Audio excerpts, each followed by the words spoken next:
Greetings, I'm Tree Elf. And I'm Barb. Welcome to Day 7 of our 13 Days of Christmas podcast series, produced by the Sointooligan. Today we're chatting with Gummi, and she's sharing a story about bees. This piece has been censored, not for language, but to protect the innocent. If you're enjoying what you're hearing, why not support the arts at patreon.com/thesointooligan. Thank you for listening. They started getting out of the box about was. And you were going down to pick up? No, I was coming home with 2 nukes, which are in cardboard boxes. They're 4 frames, and they contain everything. It's a living hive, which they containerize, right, in order to sell them that way. And you take them up and you seed.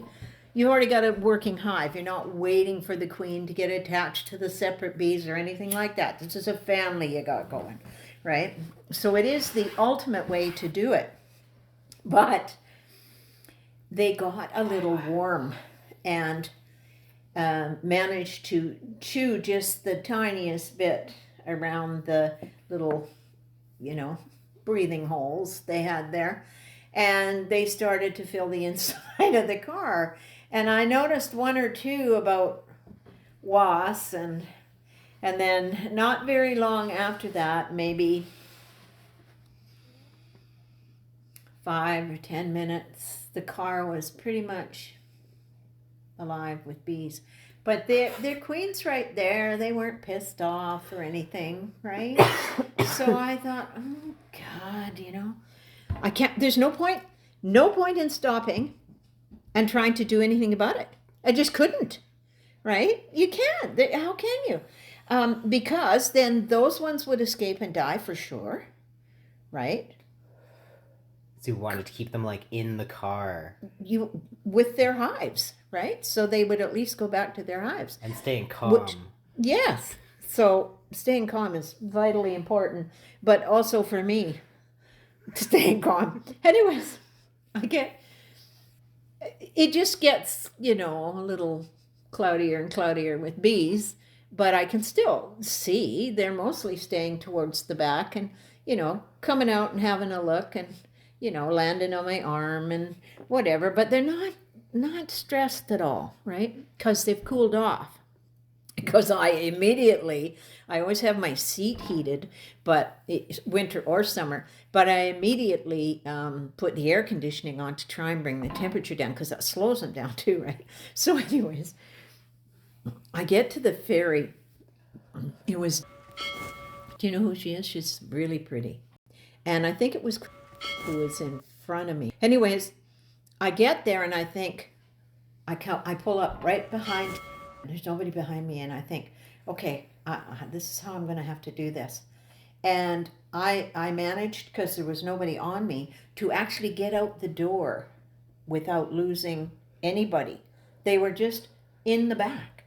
But you have to remember that that's about 10,000 bees.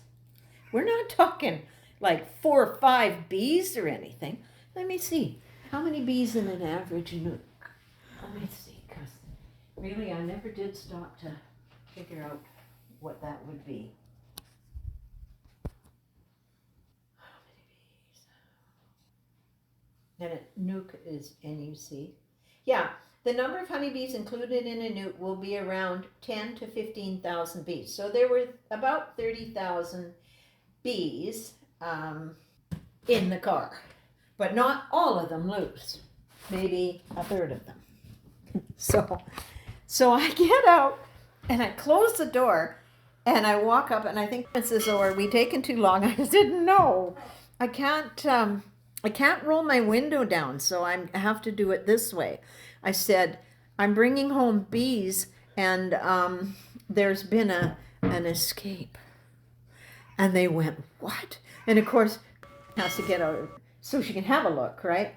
And he is just, I said, well, maybe, I don't know, how many bees?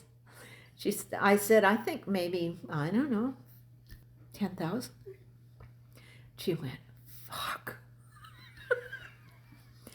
Gets my ferry card, does all of the rest of that, And I managed to get back in, but the most fun was on the ferry because everybody can see you. There you are in your car, and there's just bees idly swarming around all over the place in there. Anybody walking to the washroom? It was just funny. Yeah, and I got home, and then it was, what do I do now? So I took my phone and put it in my pocket, left absolutely everything in the car, including the bees, got out, closed the door again. And then what they suggested I do, because I, phoned and went, what do you do with this? What they suggested I do was take sugar water and spray the surfaces of the hives again, right? And as many bees as I could. And then take them, and they were subdued when it was colder, put them in the hive, right? Or get it all set up in the hive. And then what I kept doing was going back with the lid sprayed in sugar water, and they would go inside the box, and I bring the next load over and whatever. And I lost a couple of hundred bees, but that was it.